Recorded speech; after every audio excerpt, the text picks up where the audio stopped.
How to download Firebase Studio project. So first things first, you have to go to Firebase Studio and download this one. You have to tap on Get Started or Try, but you need to avail from one of their plans in order for you to download this. So basically, I'm using the basic version.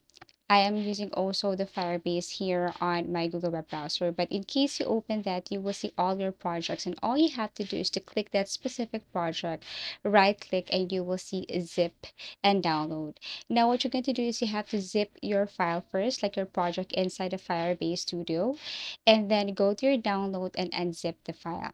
Another thing is that you can copy the link of the project here in the Firebase Studio, go to any web browser like download link. You can see different sites that can help you download a specific link from any website, for example, this one, and then paste the link here from your Firebase Studio, which is your Firebase project. But since I haven't published that one, it will just take me directly to the Firebase project.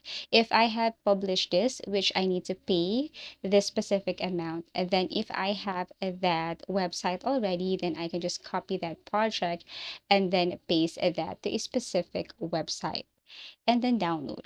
And basically that's it. So in your Firebase Studio, you just have to locate that Firebase project, right click, zip and download, and unzip the file. And that's how you easily download Firebase Studio project. Thank you for watching and see you again in our next video tutorials.